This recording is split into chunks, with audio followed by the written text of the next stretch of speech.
Welcome, and hello to Total Spotfest. I am JJ. That is Jamie. There is Austin. We are coming back at you.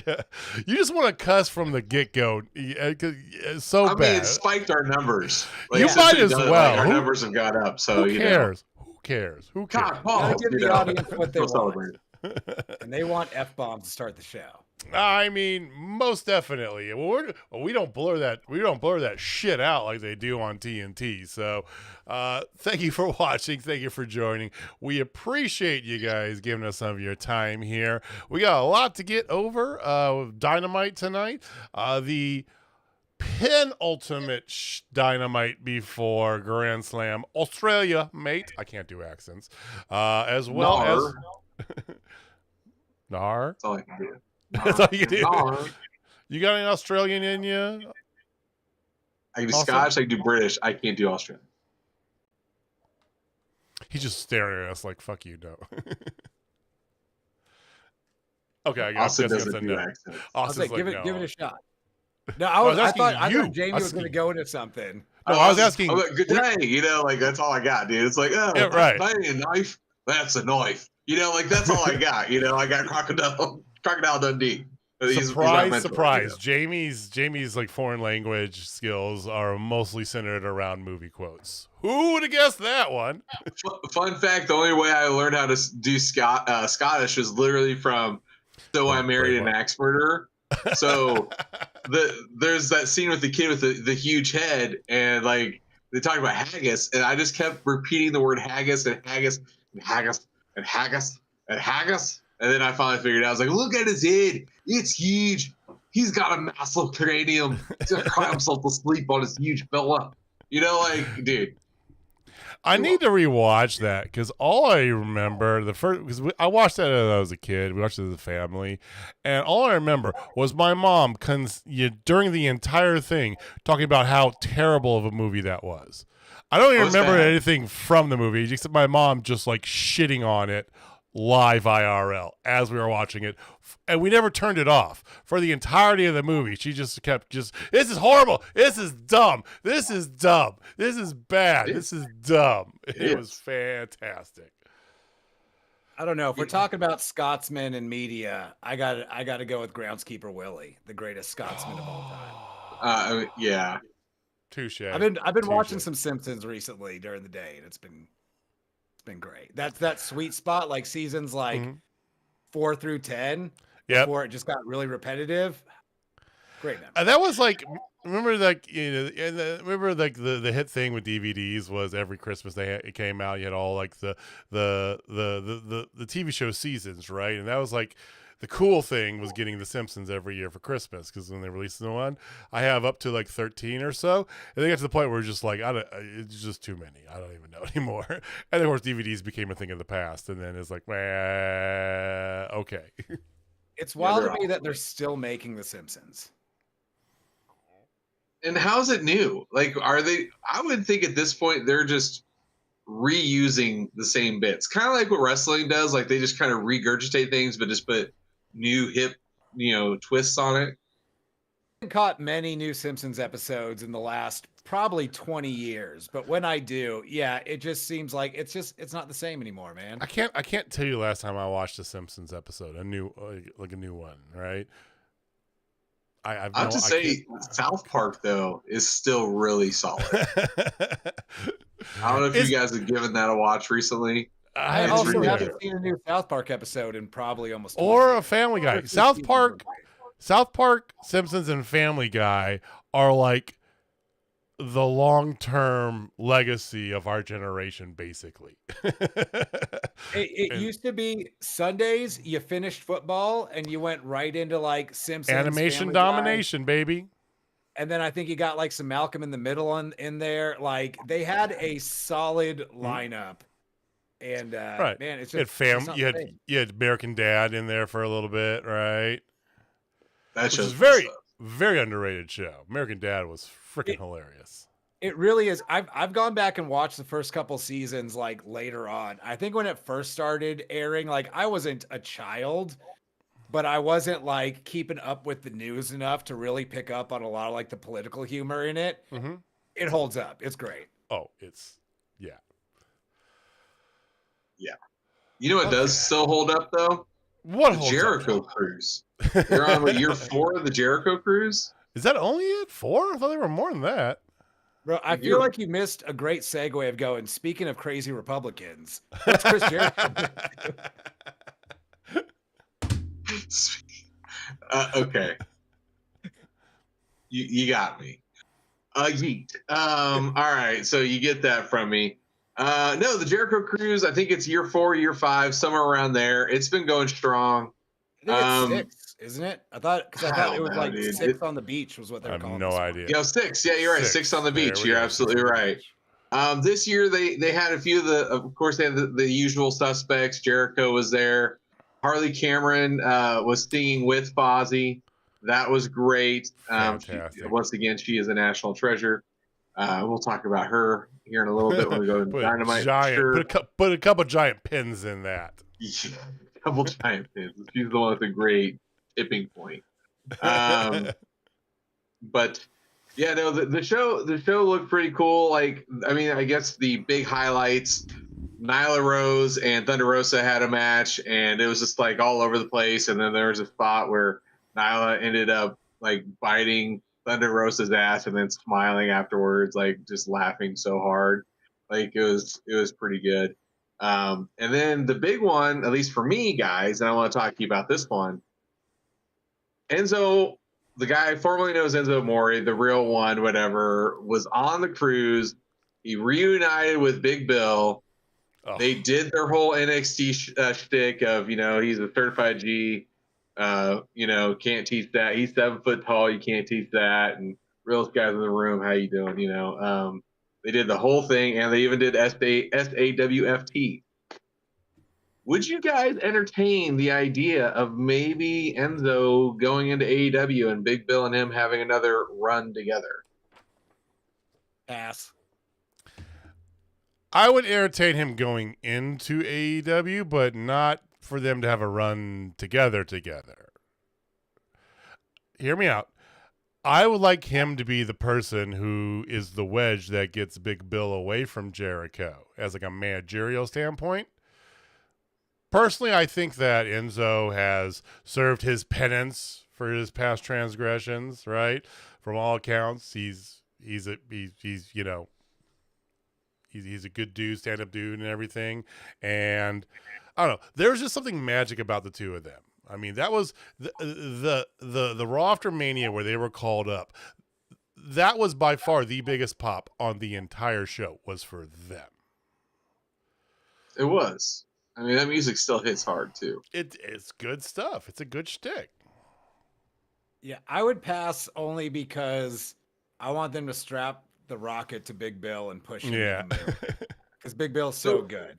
So what if it's short term? Because I'm right there with you. So I think Big Bill is in line for greatness. I think he's built this cult following, of which we are part of said cult, of these fans who absolutely adore him and think that he is the man of the learning tree, which he absolutely is. It's like it's time to push him up, give him a TNT title run, maybe eventually get him into the big picture. But I think it would be great to get them together, not all the time, but have them at least be adjacent to each other. And then they can bring this stuff back on occasion, like for special things. But I would like a limited small run with them. Not right now, but like in 7-8 months after he's had his TNT run. Right. That's why I say he'd be a good kind of wedge to use temporarily to be the person that helps him get away from Jericho, right? And then push Bill to the moon, and Enzo can just pop in every once in a while. But hey, you love it. I don't love the idea of them leaning on stuff that got over in WWE when Big Bill has reinvented himself and gotten himself way more over on his own since then. Like, I think it would be entertaining. And I have nothing against Enzo. Unless I'm mistaken, I think it turned out the allegations against him were false, but they had already fired him. And then they just kind of looked at each other like, well, none of us like that guy, so we're just not going to bring him back. Mm-hmm. And he does seem to rub people the wrong way everywhere he goes. That being said, I've never met Enzo. I couldn't tell you one thing about him as a person. I'm not going to hate on him. He was entertaining in NXT. Their gimmick was great. I don't think you need to lean into stuff that got over in another company when Big Bill is just doing the Lord's work on his own these days. Mm-hmm. Okay.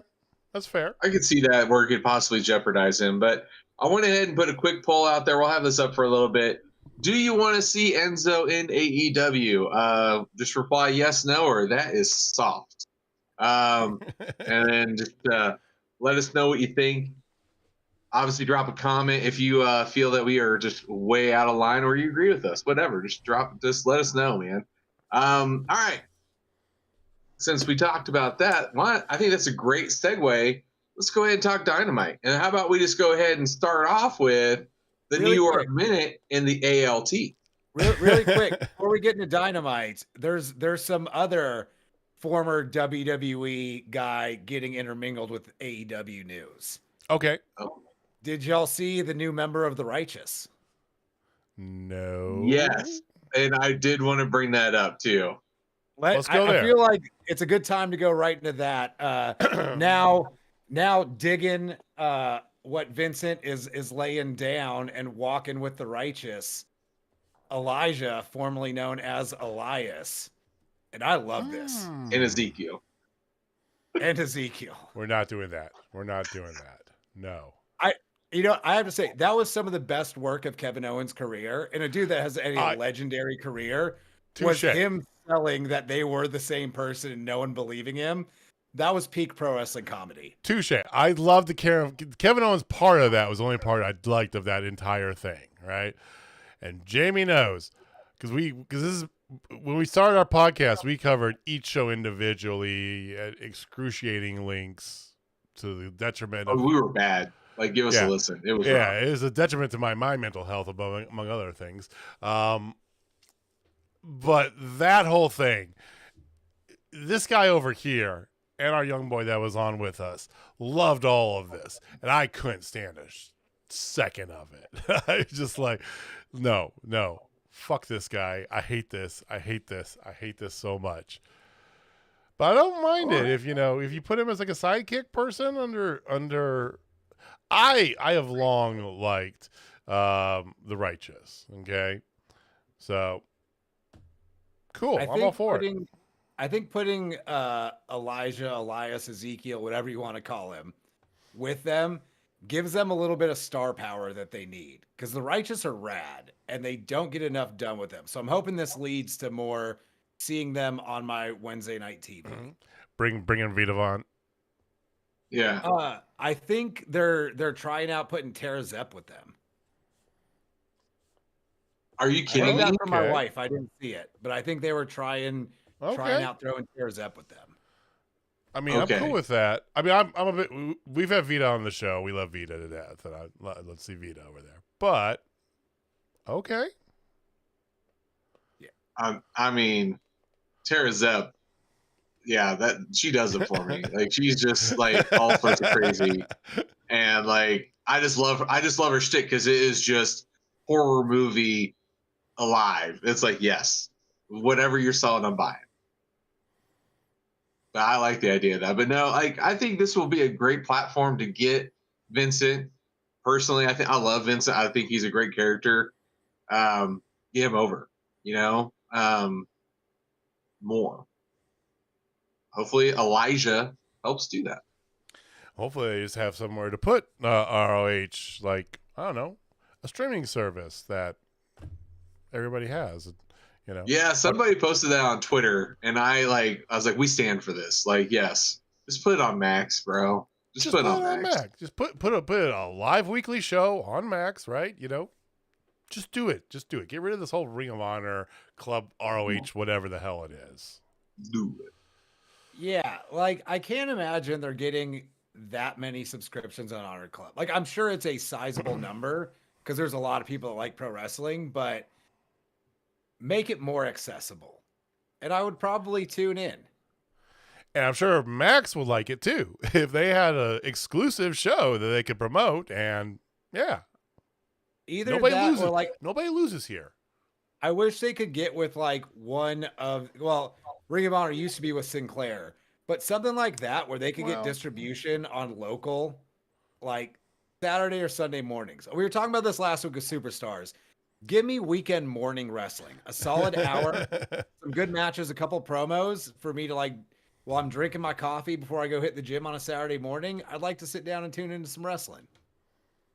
I'm in. Ring of Honor, Saturday morning. Tony, make it happen. Right before Scooby-Doo. They still show cartoons on Saturday mornings? On Cartoon Network. That's a really good question. I haven't had network TV. I mean, I had Hulu Live TV, but like I haven't turned on like a Fox or a CBS or something on a Saturday morning in God knows how long. I wonder if you're listening. Do they have? Let us know if you know. Yeah. Do they still show cartoons or children's programming of any sort? Right. I mean, on Disney and Nick. Well, I understand all that. I understand that. We're not talking cable. We're talking about broadcast TV. PBS, dude. You get your bowl of Fruit Loops on a Saturday morning. You see what's going on. I mean, that's just all streaming anymore for kids, right, Jamie? Pretty much anyway. I mean, every damn morning, Audrey wants to watch Bluey, and she's 9. She just loves it, and I think it's hilarious that she loves it. And she thinks it's hilarious that she loves it. But yeah, like that's it. Like we watched Moana 2 the other night because it's on my brother's Plex server. You know, I guess I should have said that live, but you know, too late. But yeah, no, hey. To each their own, I guess, on the cartoons. I wish it was more prevalent like it used to be. Mask, Voltron. Well, something that should be something that is very much. Yeah, let's go back. We were at New York. We're rolling off the rails hard today, boys. I'm trying to get us back on track. We got a lot to talk about tonight. Let's not get we do. 20 minutes in. Let's go ahead and get right back into the ALT. And let's talk about that New York minute that did kind of happen with Big Bill and, of course, the rotten apple, or the bad apple, I should say. You must respect Chris Jericho. Like, dude, what they're doing with him's God's work. But being interrupted by Hobbs and Big Bill having a choke slam off and then getting in the middle of the ring. Gentlemen, I want this match to be the slobber knocker that we all know it's going to be. Pay-per-view quality match. That's what I want. I want this on Revolution. I think with the Bandito angle now in there, Austin, you can string this along. I love the whole, there's a bounty on your head and I have a bounty hunter with me. I love that. Mostly for Brian Keith, because we stand Brian Keith over here, you know. But I want them to, they can string this along and give us just a total knockdown, drag out, like pay-per-view stealing quality match between Big Bill and Hobbs at Revolution. That's what I want. That's my Christmas wish list. Yeah, like give me 2 monstrous dudes fighting in a pro wrestling ring any day of the week. Like that always works. But kind of to touch on Chris Jericho having the Bandito wanted poster, I felt like as a whole, the show tonight had a lot of people on the show just kind of being aware of other things that were going on. We'll kind of touch on as we go out through the night. But I felt like this is the first time I've watched a pro wrestling show in forever where it seemed like everybody on the show watches the show and like kind of knows what happens. Because there was a lot of like little nods to stuff throughout. I mean, it feels like they're setting up like a different like, kind of narrative of how they're telling the show, Jamie, right? I mean, they're definitely trying things out because of the new format as location wise and some of the I was gonna say background, but backstage stuff, you know, the way they're kind of doing this. But it feels like they're trying out some different narrative type things for telling the show of that angle. Yeah. The show production as a whole has gotten better. You know, we've been very critical about some things, but overall, of course, you know, we're wrestling fans, so we love AEW because it's got the best wrestling on TV. Period. And Harley Cameron. And fucking Harley Cameron. She deserves it. But this show, I felt like tonight's show was very go home-ish, even though they have one more before. I felt very go Um, home. in all the right ways, though. Like, I felt like they progressed every storyline nicely. I felt like even the one that I have zero interest in and I'm ready for it to be over, they gave it a little bolt of life tonight. And I'm like, okay, I'd be cool with watching that match. I don't necessarily need, a world title person having it in a briefcase, maybe, but you know, that match makes a lot of sense. Like I just overall I enjoyed tonight's show. And to your point, like everybody like acknowledged everybody. Like it was just one of those like, hey, we all know there's just shit going on in AEW. It's good. It reminded me of Ruthless Aggression. Everybody knew something was going on in Ruthless Aggression. That's a good point. Yeah, I don't know if it felt as much like a go home show, which it kind of did. I think it felt more like if you were on the internet earlier today and into yesterday and you saw some of the complaints about people that just had this idea from the beginning that Grand Slam was going to be a pay-per-view and being sad that it's just a collision taping. This felt like Tony Khan and the team under him as well, but realizing like, hey, you are still getting a great show at Grand Slam, and here's why you're gonna love this. And them just loading up tonight to really sell you on why you should tune in for Grand Slam. So like, Well, kind of go home from that perspective, but really just establishing that show because before this, we didn't have much set up for Grand Slam. We had an idea where things were going, but I think we only had 2 actual announced matches, and they made sure you want to see Grand Slam after the NBA All-Star Extravaganza next Saturday night after tonight. Well, and Tony Khan is long said, but pre-Forbidden Door and before we have all these additional pay-per-views, and when it was just the solid 4, he viewed Grand Slam as, after that first one, he viewed that as a 5th pay-per-view, right? It was a marquee event, right? That first one was so special because it was so unique and different. And, first time we tried doing that at Arthur Ashe, and it was, and I get that. And I like the fact that he's keeping that ethos of it. That, hey, this is on TV, but this is a big effing deal, right? And by moving it around like this, I think it keeps it a big deal. And yeah, it's not a pay-per-view. I get it. Cool. I get it, right? But that doesn't mean you can't have a ridiculous show, right? That's even better because you don't have to pay for it. That's kind of been AEW's whole thing for years now is at least once a quarter, we're going to give you a night of free TV. It's on cable or Max or something like that. But like on TV, not on, you have to pay $50 for it. That is as good as a pay-per-view. Mm-hmm. And that's what Grand Slam seems like it's shaping up to be. Yeah. Let's talk about a little bit how this show set up some of that. So the show opened up with a Jay White 5-second promo that was interrupted by the Death Riders, which I kind of alluded to. I'm already over the Death Riders, especially the Death Riders with the belt. I'm not over the Death Riders. They just don't need the damn belt. I feel like I would enjoy them more if the belt wasn't involved with them. That's just me. I think we've talked about that ad nauseum. But so they come out. It's 1 on 5 or 4 or whatever it is because they got China Shafir, right? Well, then here comes Rated FTR right behind them, and he's like, "Oh, hey, perfect timing!" And then they start brawling, and China Shafir just picks up Renee and walks off. It just walks forward. That shit popped me so fucking hard. It was so good because it's just like, wait, she just totally just kidnapped John Moxley's wife. But like, that's what I was saying earlier. It just, everyone had a much bigger sense of awareness of like what's going on outside of the vacuum of that immediate moment. Why wouldn't Mox be like, hey, we're going to go beat up Jay White. Shafir, I need you to get my wife out of there as soon as this goes down.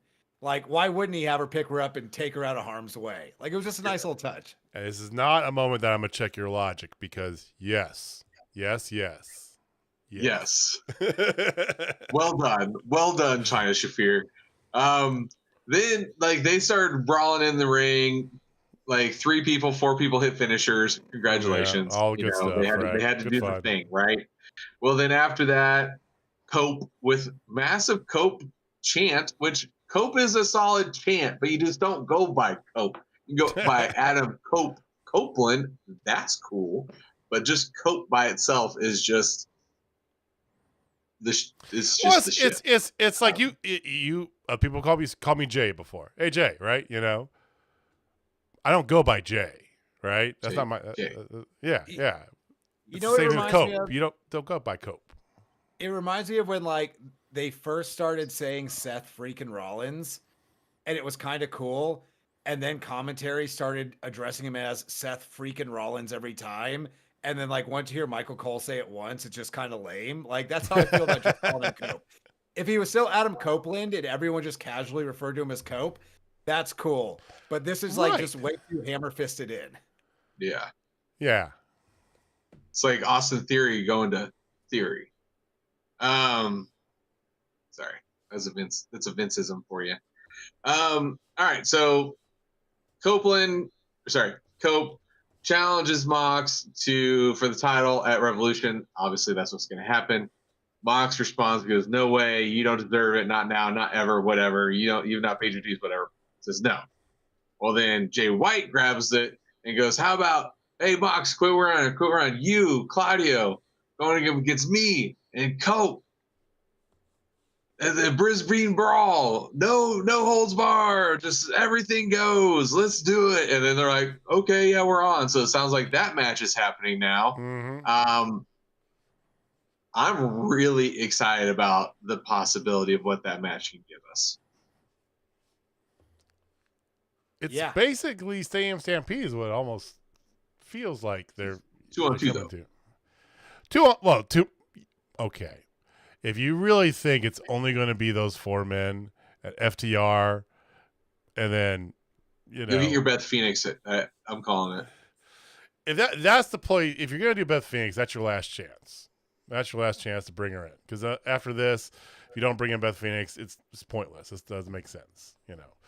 But it's going to be a lot of fun. You know me, I love chaotic violence. So cool. I just don't know if I love Jay White, especially because of what happened later. I don't know if I love Jay White still kind of like buddy with Copeland and FTR. You know what I mean? Yeah, this just seems like another in a long line of having Jay White adjacent to your title picture without like really wanting to pull the trigger on him or getting him super involved, which Jay White is amazing. Like you could be building up to Mox and Jay White instead of Mox and rated FTR. That was the one thing I really didn't care for in this segment was when Cope challenged Moxley, but specifically said Revolution. Because do we need to go another month with this? Like, could they not have done that at the Clash Down Under on Grand Slam Collision? Yeah, not excited about that going on. And also, as we like I said last week, Cope challenges Mox, and Mox says, "You don't deserve it. You didn't earn it." The answer is no. This storyline needs someone calling Mox out that he's just trying to stay champion, which is the exact opposite of what he keeps saying, but that's what heels do. They lie about shit, and that's why we boo them and general pro wrestling logic. This is still missing someone just saying like, "Dude, you're clearly just running with the title and having your boys back you up." Like someone needs to call him out for that shit. And that immediately makes the story more interesting. I did really appreciate, like I suggested last week, FTR and Cope realizing, hey, these fools hang out in the hallways and just run out and attack people. Why don't we just go meet them out there and beat the shit out of them? Like I enjoyed them showing up for that opening fight. On their turf, so to speak. Absolutely. Yeah. Loved it. So that gave a little bit of life back into this for me. But again, if there was no belt involved, I think I'd be way more invested. Honestly. Like the fact that he's still got a belt that we haven't seen in 4 months, 5 months, something like that. However long it's been, yeah. Too fucking long. Was it Wrestle Dream in October? Yeah, so 5 months. 3-4 months, something like that. November, December, January, February. Well, we're like a week into February. Yeah. All right. So after this, here comes the brown note after Will Ospreay comes out. Will Ospreay comes out, obviously, crowd pops. Then Don Callis comes out to the brown note, and he finally announces his mystery opponent. And his mystery opponent was none other than somebody called this on last week's show, Mark Davis. To be fair, Jamie, we've all been calling Mark Davis as part of the Valley for weeks now and months. I said his name. You're not getting a sticker. The most obvious and underwhelming option. You're not getting a sticker. You're not getting a stamp on this. I should, because I called him out by name and you guys did not. Literally, the name came out of my mouth. Yeah, it was the most obvious choice there was. And the most underwhelming choice there was. Yes, and I said both of those last week. We all agree. We all agree it was a bad decision. It was a bad decision. The match was fine. I don't mind Mark Davis being aligned, being part of the Don Callis family. I said from the start months ago, I don't mind that. I like that. Just that's not how you do that. It's just like it's the worst kind of fizzle for. He comes out to help Will Ospreay at a time and turns on him in front of a live audience at a pay-per-view or something, right? That's the way you do these things. Not just there's going to be a random Don Callis family member fighting him, and oh, by the way, Kyle Fletcher's already in a match tonight, so who could it be? We don't know. Come on. And you could tell there was a minimal response for Mark Davis getting announced. Right. Mark Davis looked cool too. And the match was good, but I've loved Mark Davis for a long time. Unfortunately, most fans just don't give a shit about him. He's a great piece if he's used in that kind of supporting role, right? You know, and he was a great piece of the first time they came through and they did that, right? He did some of the most wicked shit, you know, but he's just that, a piece, right? He's not a feature man. So whatever. I thought to your point, the crowd, like when they was like, hey, it's Mark Davis, there was like, oh. Yeah, okay, that tracks. Yeah, you got it. We figured. Yeah, pretty much. Boo. It was an unenthusiastic boo. It's like when WWE had their tie-in matches under the Vince days, right? So they have the graphic for like Elimination Chamber or whatever with like random outlines, and it's very clearly, oh, that's obviously Randy Orton. That's obviously Rey Mysterio, right? You know, like the outlines that could only be one person. That's what this felt like. Yeah. Well, you'd be crazy to think that Mark Davis won because he didn't. Will Ospreay definitely won.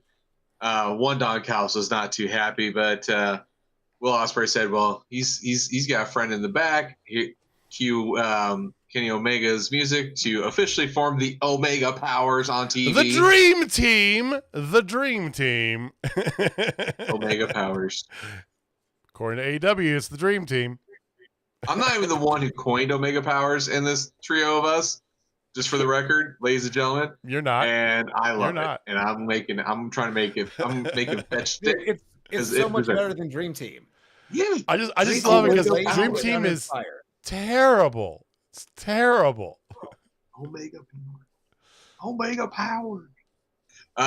So Kenny cuts that weird promo saying, "Hey, Mark Davis, you know, you can always find your way out." Like it's like he's trying to have an intervention with him a little bit. I felt that to be a little weird. So commentary made a note about that as well. They're like, we don't know if Mark Davis is truly aligned with the family or if Don Callis has something over him. Like, no one is concerned with the moral conundrum of Mark Davis. Like, we got a cool match with Ospreay, send him to a Ring of Honor, and let's move on with our lives. Yeah. This is a your story doesn't matter, unfortunately, Mark Davis. And I like Mark Davis. Like, he's dope in the ring. I do. But, like, I guess that's why he fits with the Don Callis family, because you got him, Archer, and Brian Cage, and it's like three dudes that should be way cooler than they are. Well, because I think you got Archer and Cage are kind of like that, you know, I hate to say this, but kind of almost secondary, right? You know, they could do ROH, they could do stuff like that, but be part of the Don Callis family, right? You could have Mark Davis as the main sort of like fall guy amongst the family, but just the way you did it, entering in again, it's so easy on a big moment, a pay-per-view, a match somewhere between Will Ospreay and Fletcher. Here comes Davis out, and he turns on. That's obvious to me. I just, meh. I get it. Really did like. And really then like this. after he did the intervention speech, he cut the very Jamie-esque promo from last week about how I was going to retain my belt. He's saying like, "Oh, they're the best wrestlers," you know, and it's the wrestlers in the ring and all that. Like he did his best to be me. It was fine. He succeeded. Maybe even superseded me, but yeah, maybe knows. It's close. I mean, this whole thing doesn't need it. I mean, you just put those 4 names up, and that's all you need. This doesn't need any more build. It needs No, nothing needed, Austin. Yeah, like you tell me Kenny Omega and Will Ospreay are wrestling Fletcher and Takeshita. Tell me what channel and what time to tune in. I'm there. with bells on. Yeah, Just bells. Just bells. just bells. Bells only. Two little dinglers and 1 little dongler. All right. Yeah. Hanging dongler for that match. For sure. Yeah. All right. Moving so on. after this, I'm moving on very quickly here. Please get out. Her syndicate comes out, and MVP, gives props to Private Party and says, they have a bright future, all those great things. And then he starts to put the rest of the roster on notice, gentlemen. And then lights go out, and a very familiar music hits, and it is none other than the Guns. The Guns are healthy. Those video packages of them, now they're back. They are having their eyes set on those tag team titles, and I love this. I loved how this was all set up. Very, very excited about this, even though the Guns are going to lose. Yeah, as they probably should, but that's all right. Like, the Guns are cool. They clearly took a few months off to go run a cycle or two because they came back looking way more jacked than they used to. And Shorter Gun probably went a little too dark on the spray tan. That was a little jarring. But they're still super cool. And yeah, I'm looking forward to this match. And just, I hope this sparks the tag team division a little bit more. You've got an actual established tag team now coming to face the Hurt Syndicate. Let's get more of that going forward in the future. Give me Shelton and Bobby running through the tag division until some team steps up and finally dethrones them. That's the Outrunners. In our hearts, yes. In our minds, though, we all know it's going to eventually be Bobby Lashley should just eat both. Okay. It's gonna be the Bucks. We already know this. It's gotta be. This is a 1-string banjo that I don't mind plucking. It's gonna be the Bucks eventually. Really but quick, while we're on the tag division, because I saw a picture of them from the Jericho Cruise. Remember when they debuted the Grizzled Young Veterans at All In, and then we never heard from them again? Yeah, they're in Ring of Honor now. They're on Collision twice, and then they're in ROH. They got a main show pay-per-view debut, and then right into obscurity. Because the one dude wears a diaper. I've never. I thought they were fine wrestlers in the ring. I've never gotten their shtick, right? I hated the way that they talk. There's the diaper thing that Jamie said, right? They just. Are you angry British or what? What the fuck are you? I just never understood them. And the name, Grizzled Young Veterans. It's an oxymoron of stupidity. I like to think MJF saw them backstage wearing scarves and said, "Absolutely not. That doesn't work for me, brother." That doesn't work for me, brother. I'm happy to see the Guns back. I'm a little, and I don't mind this as long. The only thing that I will be mad about with this whole thing, yes, I agree with both of you. They're absolutely not going to beat the Hurt Syndicate next week, but I think they can use this as a springboard to push the Guns more. Kind of do what they did with, the Acclaimed when they got their original one, right? Build up to a nice big moment sometime maybe this summer. That'd be cool. Okay, yeah, we can do that. Push the Guns to the moon. I think they deserve it. I think that they've gotten over, right, from the ass boys and the comic shtick to legitimately being considered a championship tag team. I think they've done that work, and they look great. They talk good. I just hope that they don't abandon the thought, and because you can have the connected strings of Bullet Club Gold, right? Because that has been their best work. Has been with Jay White by their side. And I hope they don't just completely abolish Bullet Club Gold. Don't do that. I think that's where they're going next, because they're doing Guns versus Hurt Syndicate next week. I think probably at Revolution, we're going to get Bullet Club Gold versus Claudio, Pac, and Yuta for the trios titles, which kind of disappeared. Maybe they're in the same briefcase with the world title. Maybe just all those belts. No, I've seen the trios titles. I've seen them occasionally pop up on like Pac's shoulder, right? And Wheeler brought one time. So I'm in on that. If you get there's just one and they pass it around. Yeah, Bullet Club Gold was before they had all their injuries and everybody left, and Jay White alone. It was just starting to get to that really good level, right?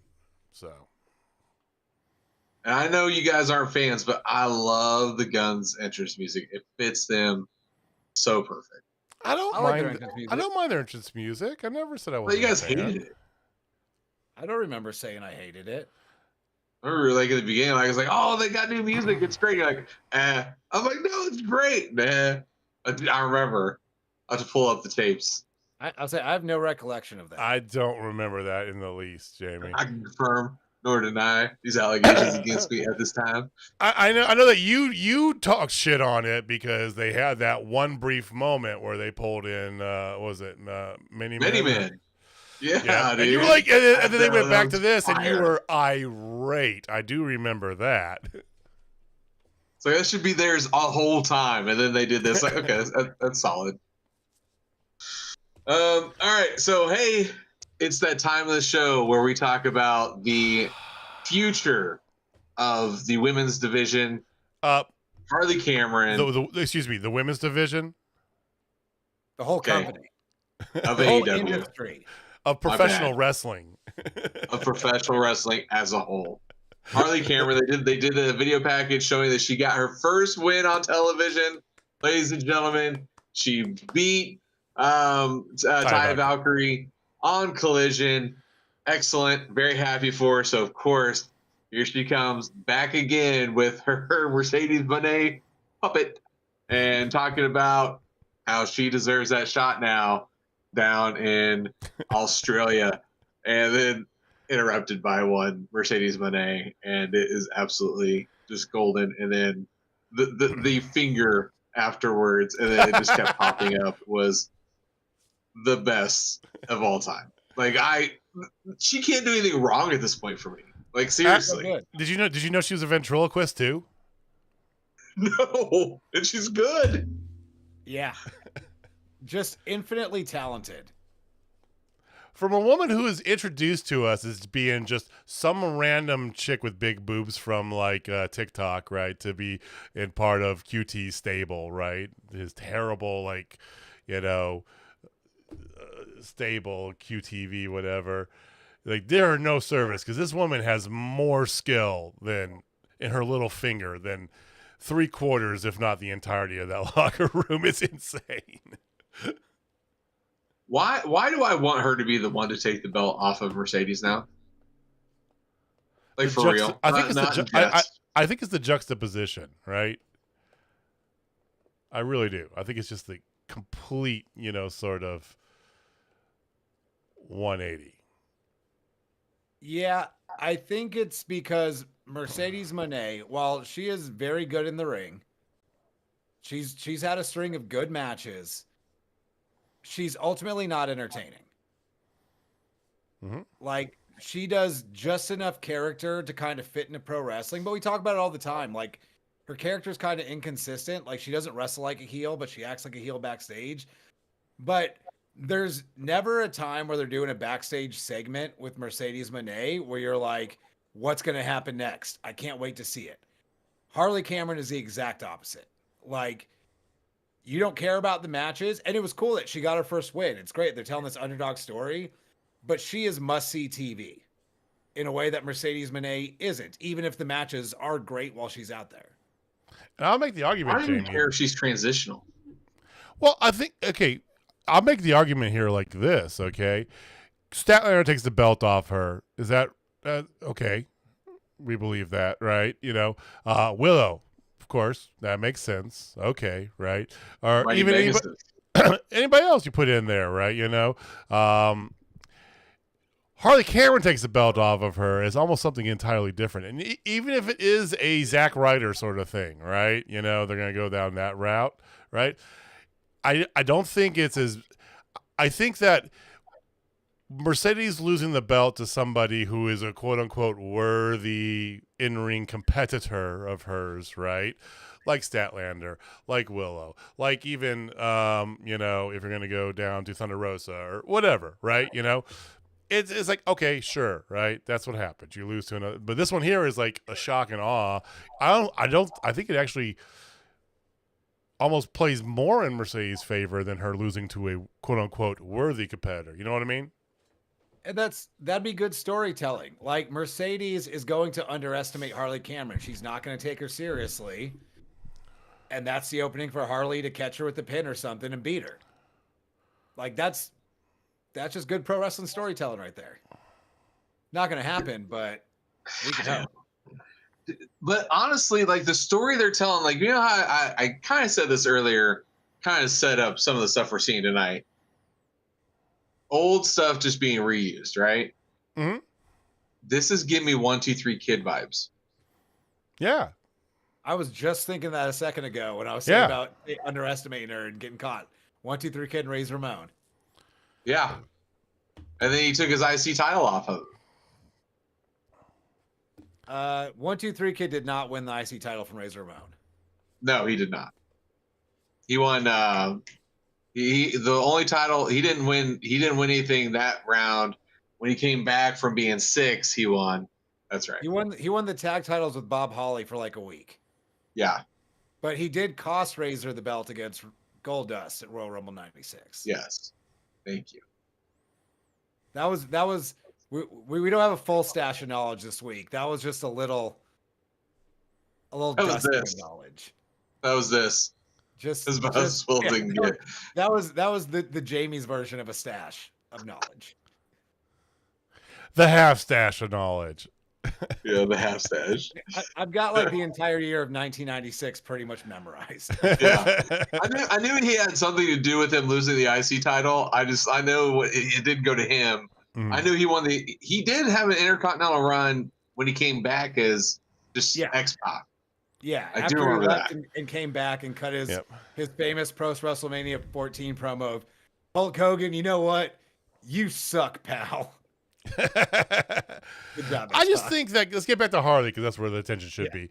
I feel like yes, it's an interesting kind of like wrench to throw in the machine, but it adds that spontaneity, right? We talked about how they're doing some different things production wise. They're everybody's aware of everything, right? You know, you've got different kind of like look and feel to different stuff, right? And I'm for this, right? And maybe you said it's for a week, right? Cool, right? Doesn't matter. I think that, you know, it's something completely different. I think it actually serves Mercedes better as well than if she was just to go do the typical wrestling thing, which is eventually at a pre-planned pay-per-view sometime this summer or fall, loses it to what is deemed to be the worthy competitor for her, right? That's boring. That's predictable. Let's do something different, okay? Go for it. I am on board with giving her the belt for at least a little bit of time. You know, would be a nice little kind of wrap up of a story that got left hanging. What if you get to Mercedes and Harley, and Camille comes out and costs Mercedes the match? Perfect. I'm Like, for That would that. be great. that's a nice little bow to kind of wrap that up. You could have Mercedes beat Camille in a week or two after that, and then Camille can go back to wherever she's been for the last 3 months. But that would get a Yeah. huge pop. And that kind of protects Mercedes, and you get the good feel-good moment of Harley winning the belt. Harley Cameron, and you justify why Harley is a champion too, if you really need to, right? Okay, cool, right? I'm in. Do it. Put the belt. Strap it on her. Let's make that happen. So after that, I kind of want to go chronological now, just because we're kind of on the roll. This is making a lot of sense. Went there, yeah. What'd you guys think of the Hanger promo talking about how he had a moment of weakness and don't ever talk about it again with the whole Swerve thing? And then I am eating out of the spoon of everything that Hangman is giving me. I love all this. Yeah, and he doesn't feel bad or doesn't regret ending CD's career, which we all know is a load of bullshit, and I'm loving it. Yeah, it's great storytelling. It's Hanger saying that because he wants to believe it, even though we and he all know that's not true. Like, this is the best way to do stuff that's predictable, for lack of a better word. You're actively telling a story. It's not just he runs out to save somebody one week and now he's a babyface. Like, we're gonna see his turmoil for a few weeks while he kind of figures that out. But we know where this is eventually going, and we want it. I think we'll see that for months, Austin. I think this is like the slow build bomb you're making for the mega face that you need to have eventually on top of this company. I mean, they're just putting this fuel to this fire, Jamie, and they're gonna light that fuse in about a couple months. I say it starts happening right after Evolution. And I say he's the one who's going to take the belt. I'm calling now. Hanger's going to be our next world champion. Okay. I can see that. I certainly wouldn't be sad about that. I still think Kenny Omega's probably the move. Like, get a nice run of your title being super important and defended in awesome matches regularly for a while. But Hanger's getting it back eventually. They're clearly setting up Hanger and MJF sooner rather than later as well, which will probably be the Revolution match, which is why I agree with you that, like, post-Revolution, we're getting that full turn of the babyface, because, like, that's the perfect opponent to kind of push him over that edge. Okay. Yeah, I was hoping that this was going to be a slower burn, to be honest with you guys. Yeah. I was kind of like, you just start doing the impassing thing, and they still are just doing the facing, but, like, Hanger isn't really responding to him, even though he got called a hack tonight. I don't know, man. Like, I just want this to, like, be down the road, all in or all out. Like let's make it later. Yeah. They just keep running to each other and they hate each other, but MJF's a bitch. And I think you got enough players in the game, and you got enough kind of to work with Hangman. You can build this slower than post-Revolution. I'm with Jamie. I think that this is something you kind of set up for, like, end of summer at the earliest, right? Maybe even Full Gear if you really want. Well, that might be a bit far. But if you're gonna put Kenny up into that, right, you got to do something with Edge. You've got to resolve Christian's fucking clipboard at some point in time. Please, I God. hope they never do at this point. Honestly, I'm kind of in that book too. That thing just goes the way, and it's the annals. And years from now, he pulls that thing out, right? And but I think you've got enough sort of in the mix here, right? That I don't think you have to do it that soon too. I'm with Jamie on this. I feel like this is something you can set up for, like, All In. That to me feels like a great place to go with. I don't think post-Revolution you necessarily get Hanger just immediately being a babyface. I think the crowd starts treating him as a babyface. That's when the burn starts happening for the bomb. That's when the fire starts, and it just builds from there. Where you put him in there with MJF, the crowd is going to cheer him over MJF. He doesn't have to change what he's doing a lot. I don't think you're going to get, like, him just going out and attacking baby faces, but tell that story of him trying to fight it and convinced himself he's been right all along until later, a month or two down the road, he finally comes to the conclusion that, like, yeah, maybe I went a little too far here and there, and we get the old hanger back. And maybe that comes through a Swerve match down the road too. Or he saves Swerve. So yeah, there's something involved. Swerve's got to be involved in this because these two are never going to be able to quit each other, right? They're going to be intertwined forever, and they need to be, right? But I think that's the cross path that might push him into that one way or another, whether a save, whether they go through it in a match and it comes a moment where he can like end him and he doesn't, right? Or who knows? I'm here for it. I think my favorite part of that whole interview is when Max Caster interrupts him and it's like, hey, why you put Anthony Bones or Billy Gunn in the hospital? He's like, oh, I'll put somebody in the hospital tonight. They're not here, but you are. Like, well, I gotta go. And then they just started, I'll just come with you. And those two just laughed. I thought that was absolutely perfect. Because again, the crowd's behind Hanger already now. Even when he beat the shit out of CD, they were still like, it's still Hanger to them. Always. I feel like we've gotta take a second to give Max Caster his flowers.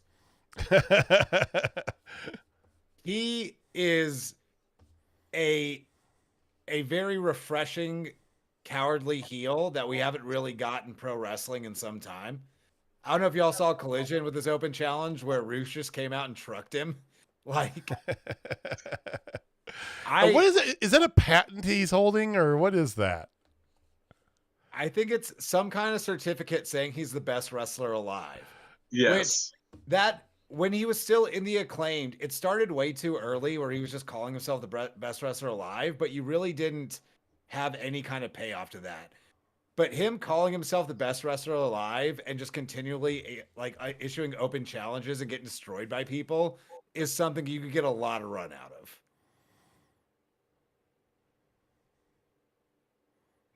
Yeah, I'm here for it.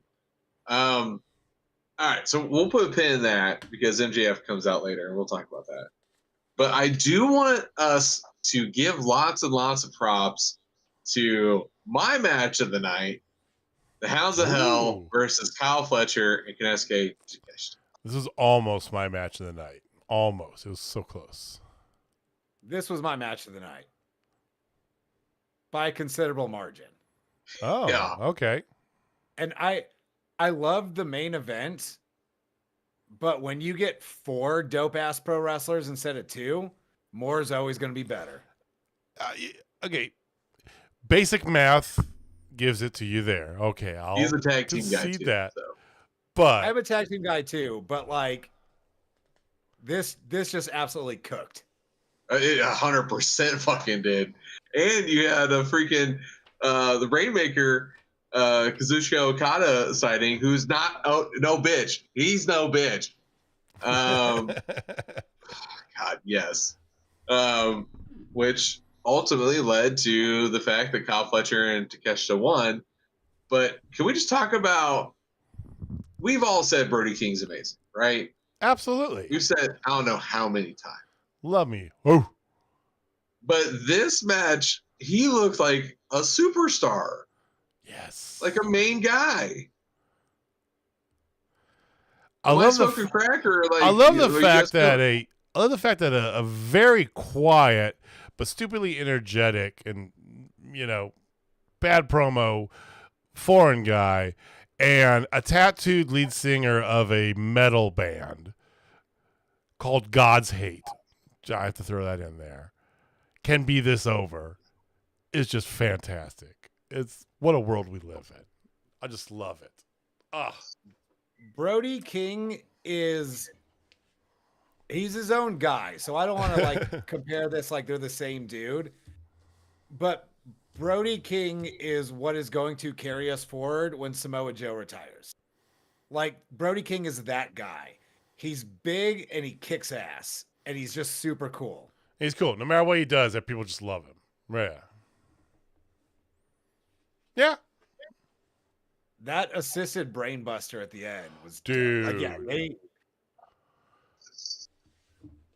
And here's what. Oh, good. I heard some. I thought I heard some like some silverware fall or something. I thought it was Okada's music starting. we had some reverb going on.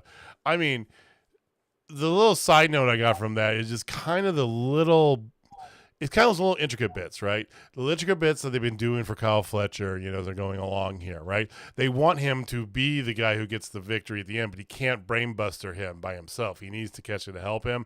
I just love those little things that they're kind of just like little sprinkles they put in every once in a while that are going to, carry through. So, but yeah, that was sick. That was sick as shit. I also just love that you saw this match advertised. I think they announced it yesterday or something like that. Mm-hmm. And you see it's a match where like, oh shit, one of these two teams has to lose. And you kind of figure that Takeshita and Fletcher are not going to lose heading into fight Omega right. and Ospreay. But I appreciate that you had a more or less clean finish. Like you had Okada's music hit when Matthews went to the top, but the finish didn't come right there. It went a little bit longer. You made Takeshita and Fletcher look dangerous as a tag team, but you also made Brody King and Buddy Matthews look strong as hell at the same time. Like this was just great booking. Well said. All right. Hook and Samoa Joe beat the shit out of the younglings of the patriarchy. I'm already. I just love Samoa Joe, so I'm gonna be okay with it. That's all there is to it. I'm just gonna be okay with it. Samoa Joe is great. I mean, Kip Sabian's doing good stuff. I love Nick Wayne. The little side piece they did with Christian, who was watching from the corner the whole time, and then comes in, acts surprised. That's great. It's fine. What happened? Yeah, I could have done without Hook throwing those weak ass forearms, but like Samoa Joe is there, and I'm always happy to see Samoa Joe. Yeah. Oh yeah, he just did the chicken wing, didn't he? He chicken winged him. He chicken wing. All right. So forgive me for loving this MJF promo, not for what MJF did, but for everybody just interrupting the shit out of him. I don't know if you guys love that as much as I did, because it's a typical MJF promo. Whatever. Here comes Max Caster. Then here comes Hanger. They have their stare off, and then he walks off, and that's when MJF called him a talentless hack, which I thought was absolutely hilarious.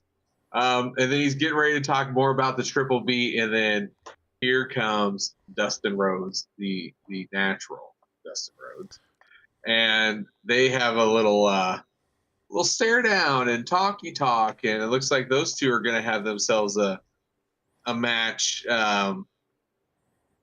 When did they say that was going to happen? I don't remember when they said. Next Is it next week? Okay. Yeah. I didn't know if it was next week or if they're going to do it on Collision like in 2 weeks or whatever. No. Next week in Austin, Texas, his hometown. Oh, yeah, that's right. In Austin, in his hometown. Yeah, so I love seeing, MJF just do the same old MJF shtick as much as the next person. But I love it when he gets interrupted because it just made it funnier for me, and it actually made it enjoyable. And in a way, this is kind of the new MJF shtick, because they did it a few weeks ago when he was backstage, and I kind of like that reoccurring thread they're doing with this, right? Because it gives away. Yes, Austin, you said this a 1,000 times. MJF is the same thing, no matter what. He's a one string banjo, whatever analogy you want to use, right? This is a way to mix it up a little bit, right? And I dig that. I like it because you're still making him a heel, but you're doing it in a way that kind of like gives it some like more self-relevance, I like it. I love the constant interruptions and the ways to get under his skin without just coming out and cutting a counter promo to him. Yeah. It's at least something different with MJF. Even if his shtick is very similar, it's not the same thing we've seen for years and years and years. We got the MJF and Jeff Jarrett run while they were touring through Tennessee in the old USA Wrestling, whatever was territory. We're getting him and Dustin Rhodes because they're heading to Austin next week. Like, at least this is something mildly entertaining to do with MJF while you're just killing time because you're not putting him near the main event picture for a while. And like I said earlier, we're probably getting MJF and Hanger at Revolution, but that's probably the most interesting thing you could do with MJF right now. I agree. Hmm? But you know what's way more interesting than MJF? Queen Amanada. Timeless Toni Storm. I know you guys were not as excited as I was to see Timeless Toni Storm back. But you'll still have to wait because Timeless Toni Storm did not show up tonight. She was playing the role of Mariah May. And oh my God, was that some of the funniest stuff ever. The terrible hair extensions. Oh, the hair was bad. And then having Mariah May on commentary also made it great because the scoffs and the sighs and the snickers and everything that she was doing were absolutely hilarious. Because typically Mariah May's a fun listen to, but yeah, dude, it was everything I wanted and then some. I didn't care. This whole match and having Mariah on commentary really just drove in the point for me that Mariah absolutely should retain that title at Grand Slam. I don't think it's going to happen, but Mariah did such a good job of remembering she was a heel and not just acting cocky and confident. Like, you could tell she was getting a little bothered and a little frustrated. Like, she's just doing such good work right now. Also, what a great crowd tonight. I love when Mariah hopped on the apron and they started chanting, which one's which? Which one's which? Yeah. Crowd was hot. Crowd was fantastic.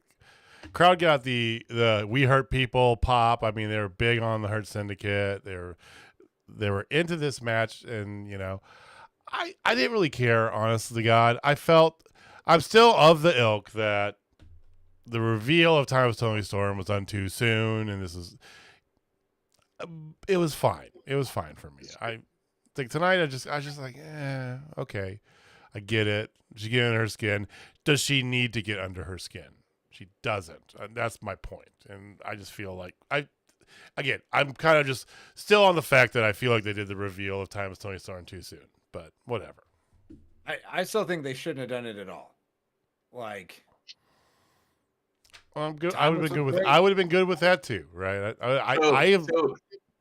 So if you were the three little bears, if we're the three bears of Goldilocks, JJ, you're too hot. You thought it was too soon, and then you're too cold, Austin, because you think it should never happen. And I'm just right. That's right, because that's exactly what happened. I've been on this train the whole time. 222, motherfuckers, because this was exactly what I wanted. So if you're following along, ladies and gentlemen, Jamie just said that I'm Papa Bear, Austin is Mama Bear, and he's Baby Bear. Pretty much. I'm okay with that, because, hey, Baby Bear's got a little something that Papa Bear hasn't had in a long time. Hey, go fuck yourself, Baby Bear. You know what? You know what part of this match I probably could have done without? Did we need to cut backstage to Serena Deeb watching this? Like, yeah, what's the point of that, dude? That's the same thing I thought. Anyone sitting there wondering, like, hey, I wonder what Serena Deeb's up to right now while we're watching Toni Storm pretend to be Mariah May. And this lies my frustration a lot with the. Yes, there is a program they're doing with Serena Deeb and Queen Amanada on Collision or whatever, right? But you have to have Excalibur immediately explain it to you.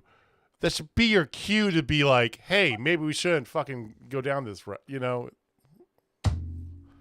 Yeah. Like, cohesiveness. Come on. Stop trying to make Serena Deeb happen. And I genuinely like Serena Deeb. Like, historically, I enjoyed her in the Strange Society. She's pretty good in the ring, but like, there's just no reason to care. She's like Mark Davis. Like, not as talented as Mark Davis, but like, just who cares? Yeah. Yeah, I that was the piece. I'm like, what?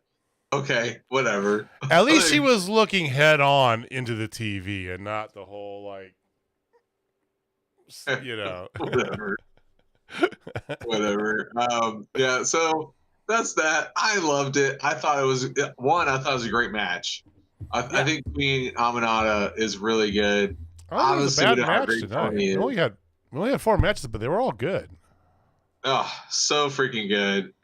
We already talked about the New York Minute, so let's go ahead and get into the main event of Swerve versus Ricochet. And my daughter, who is here with me, Bailey, was like, "Oh, I think Ricochet is going to win." I'm like, I 100% agree. I think story-wise, it makes so much sense that they have Ricochet win. And it must, like, I don't know if, like, my daughter has Tony Khan speed dial or something, because he was listening. And here comes Ricochet with a, was it the spirit gun? I didn't know that's what it was called. It was just like his little elbow thingy that he does after a low blow.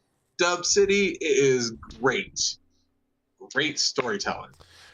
This was my match of the night. I love this. And yes, I know 2 dope wrestlers, less than 4 dope wrestlers. I get that, Austin. But I love this. I felt like the crowd was amped up for it. I feel like Atlanta was a fantastic place to do this just because the culture that is around Atlanta, right?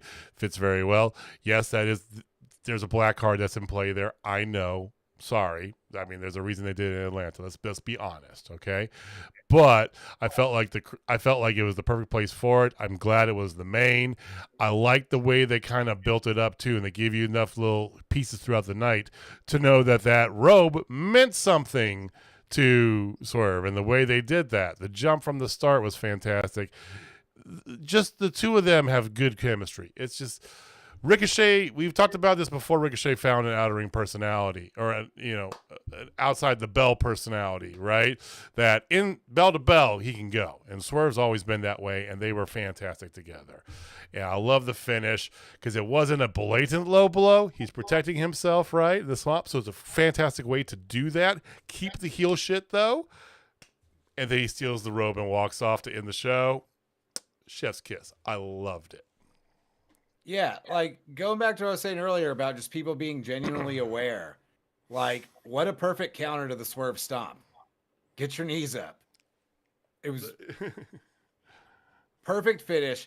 The spot where they were standing on the guardrail outside. Oh, yeah. And Ricochet jumped up for the Rana and Swerve caught him with his feet staggered on like 4 inches of platform on either side.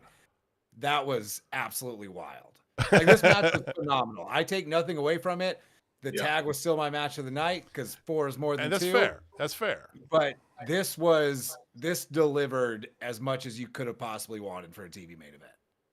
Yeah, I mean, Swerve was my 2024 Wrestler of the Year, right? This dude had such a great year last year. He can wrestle anybody and have amazing chemistry. I think that is the number one thing with him. He is that wrestling chameleon. He can just wrestle anybody and it'd be phenomenal. Always. And AEW's got like 6 of those dudes. So just buckle up because this is going to get crazy the rest of the year, I think. Oh. And another one of those dudes is Ricochet. Yeah. Yes. And what a job AEW has done in the 4 months or so that he's been there of establishing Ricochet as a top guy. Because you just saw him basically being a mid-carder for a decade. And he deserves to be at the top of the card. He's a phenomenal heel. His in-ring work has always been great. But I feel like I felt like he was going to win this because he needed this win. And I think this win really established him. And look at what they done with the 4 months with him. They teased the whole like angle with Ospreay, right? The reunion, which they gave but didn't give clean, so they never actually gave it to us. That card is still in the pocket, by the way, FYI, right? So they did that whole thing, and then there's what was he going to do? Then maybe he was going to join the Hurt Syndicate. Then no, fuck you, says the Hurt Syndicate. You're not bad enough to kick him out. He goes a little bit Jadakiss, and it's okay. That's weird, and this and that. And then he starts his angle with Swerve, has turned into gold.